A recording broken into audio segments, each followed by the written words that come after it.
The George Bush Library Museum in College Station is finally allowing visitors to the property, but this time it will be at a limited capacity with COVID protocols in place.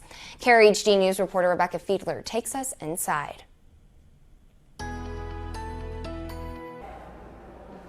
The exhibits of the George H.W. Bush Presidential Museum and Library haven't been seen or touched in almost a year and a half. Today, the museum finally reopened, and visitors both local and from out of state are able to walk its halls once again.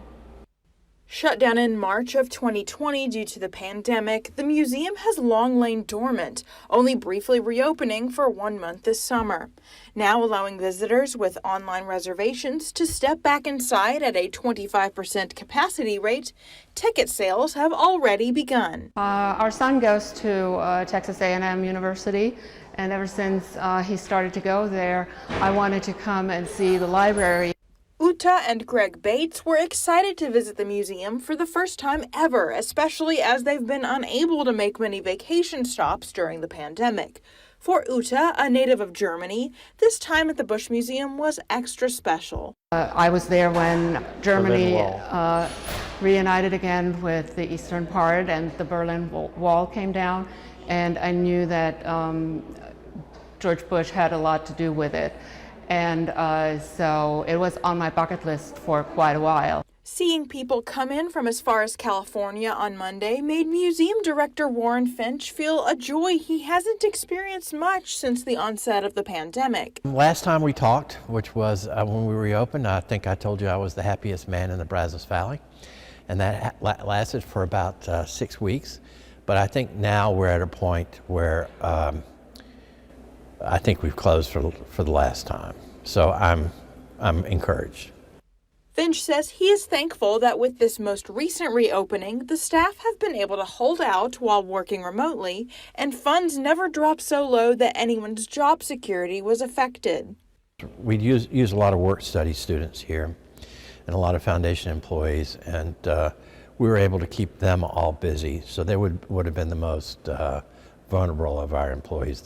The museum is under the direction of the federal government's National Archives and Records Administration, which shut down the building when it was determined that Brazos County COVID-19 case numbers were too high.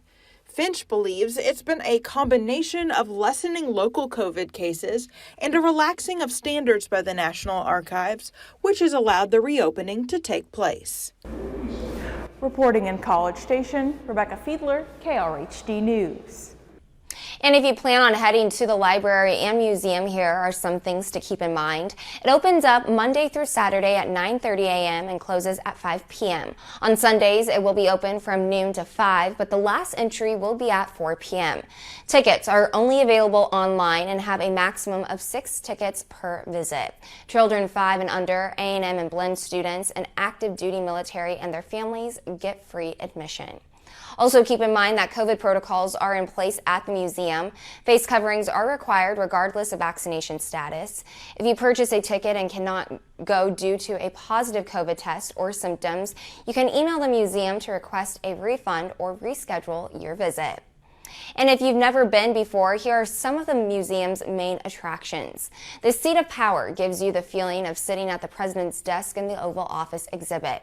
You can also sit in the Situation Room and experience what it's like to be briefed by his advisors. There are many other exhibits highlighting the former president and his rise to office.